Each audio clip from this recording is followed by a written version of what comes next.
Despite being one of the only Borderlands games to attempt to walk you through its endgame, there's still a lot of things that got left unanswered regarding Borderlands 4's endgame. So how exactly does Borderlands 4's endgame work? And what is there to do once you get there?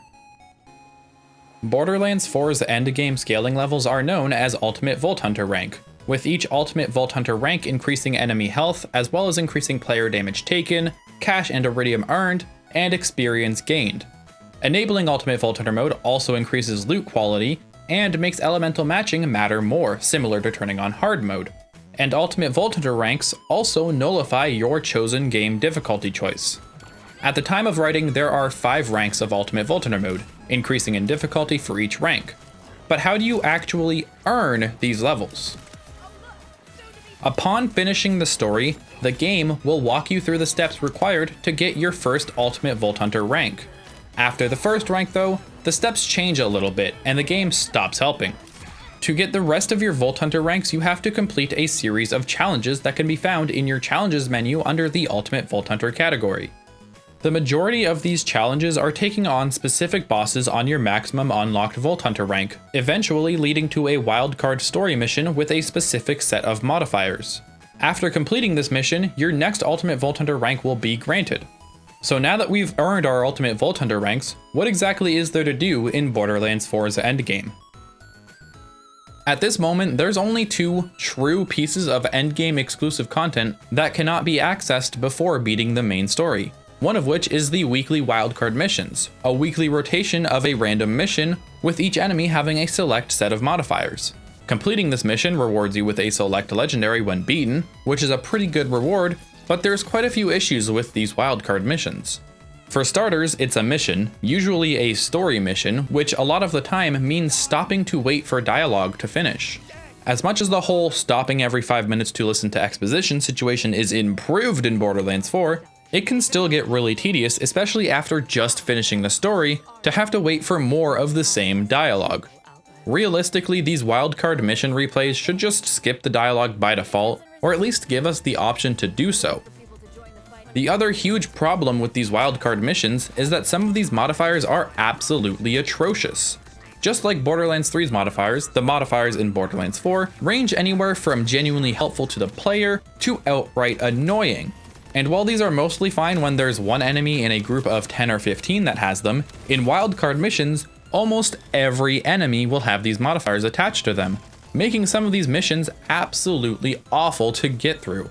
The worst one for me so far was the wildcard mission I had to do to get Ultimate Vault Hunter rank 3, I think, where crit damage was massively increased, cool, anything but crit damage did no damage, less cool, and enemies had rotating barriers around them at all times.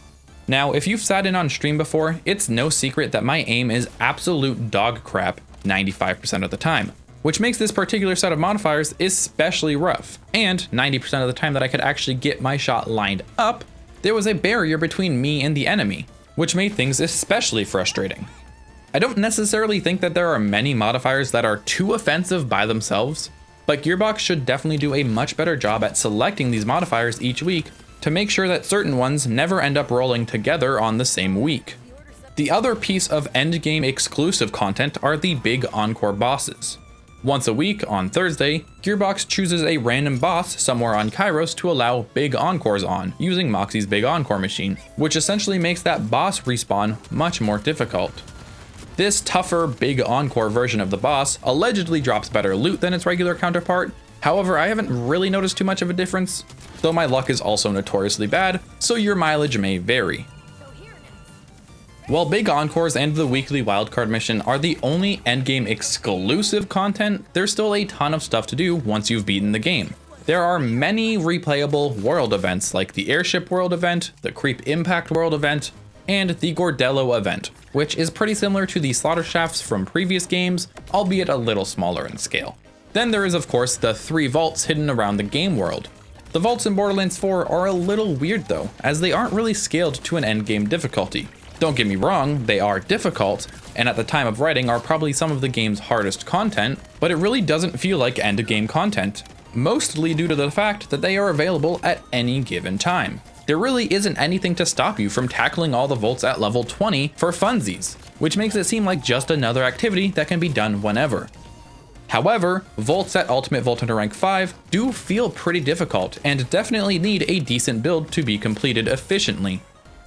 Aside from the weekly rotating challenges, vaults, and world events, there isn't a heck of a lot to do at endgame aside from farming and build crafting at the moment, and I feel Borderlands 4 could have done with more Slaughter Shaft-esque activities to do at endgame, or just make vaults more geared toward an endgame activity. While it seems that Borderlands 4's endgame exclusive content is a little lacking this time around, there is still quite a lot of things to do at endgame, like the takedown style vaults, and the various world events. Plus, there is more coming in the next 6 months or so, with our first Invincible raid boss coming later this year, alongside another Ultimate Vault Hunter rank, and Pearlescence coming out in early 2026. For people with the bounty packs, we should be getting one of those sometime from late October to late December, and hopefully the boss alongside that will be a little on the tough side. It definitely seems that Gearbox's plan this time around was to slowly add the endgame content over time, to give the majority of players the chance to actually farm for gear and get their build set up. But at the moment, that's all there really is to do at Borderlands 4's endgame. Thanks for watching, have a fantastic day.